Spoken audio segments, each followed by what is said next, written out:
सुरभि की भाभी सुरभि को कई बार फोन कर चुकी थी, पर सुरभि फोन ही रिसीव नहीं कर रही थी। बाद में जब सुरभि किचन से बाहर आई तो देखा उसकी भाभी के बहुत मिस कॉल हैं। लगातार यह देखकर वह घबरा गई, क्योंकि उसकी भाभी को पता होता है कि अगर सुरभि 2 बार में फोन नहीं उठाती है तो इसका मतलब यह है कि वह अपने काम में व्यस्त है और या फिर फोन से दूर है। अब सुरभि का मन घबरा रहा था, क्योंकि भाभी का फोन लगातार आने से वह सोच में पड़ गई थी, क्योंकि सुरभि की मम्मी की तबीयत इन दिनों ठीक नहीं चल रही थी। अभी 2 दिन पहले ही सुरभि अपनी मम्मी से मिलकर आई थी।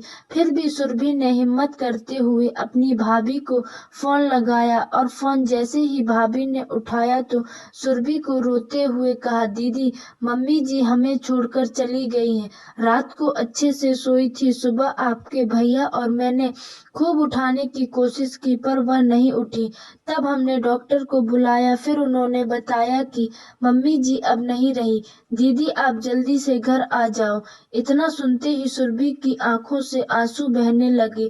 पापा तो पहले ही उसे छोड़कर जा चुके थे, अब उसकी माँ भी नहीं रही। सुरभि तो बिल्कुल बेहाल हो चुकी थी। अब सुरभि ने रोते रोते यह बात उसके पति को बताई तो संजय ने उसे संभाला और उसे जल्दी से कार में बिठाकर मायके ले गया। सुरभि जैसे ही अपने घर पहुंची तो अपनी माँ के शरीर को देखकर उससे लिपट गई और खूब रोई। आखिर में संजय ने उसे किसी तरह समझाया और माँ का अंतिम संस्कार किया। सारे विधि विधान होने के बाद भी सुरभि की रुलाई रुकी नहीं रही थी। उसे माँ की बहुत याद आ रही थी। तब सुरभि की मौसी ने उसके आंसू पोंछे और उसे संभाला और कहा, सुरभि बेटा, ऐसे दुखी मत हो। दीदी नहीं रही तो क्या हुआ, मैं हूं ना तेरी मौसी।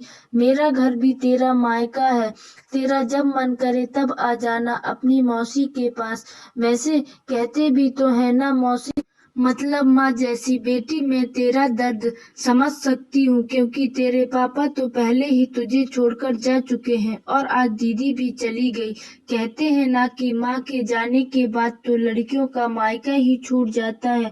यह भाभी तो बस दुनिया को दिखाने के लिए नाम का रिश्ता होता है, क्योंकि मायका तो माँ से ही होता है। सुरभि भी मन ही मन सोचने लगी कि शायद मौसी ठीक ही तो कह रही है, और वह मौसी से लिपटकर जोर जोर से रोने लगी। कहने लगी, क्या मौसी, मेरा भी मायका अब नहीं रहा। तभी सुरभि की भाभी दूर बैठी दोनों की बातें सुन रही थी। पहले तो भाभी ने सुरभि को चुप कराया और फिर उसे दिलासा दी।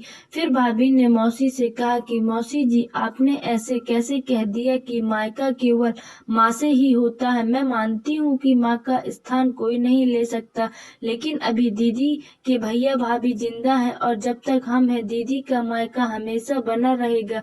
मैं पूरी कोशिश करूंगी दीदी को मम्मी जी की तरह प्यार और सम्मान देने की, और दीदी जब चाहे तब यहाँ आ सकती है। यह घर कल भी उनका था, आज भी है और कल भी रहेगा।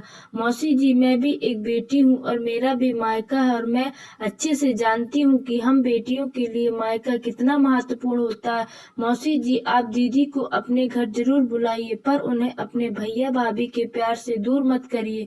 तभी मौसी ने कहा, बहू, आज के जमाने में तेरी जैसी सोच रखने वाली भाभी बहुत कम मिलती है।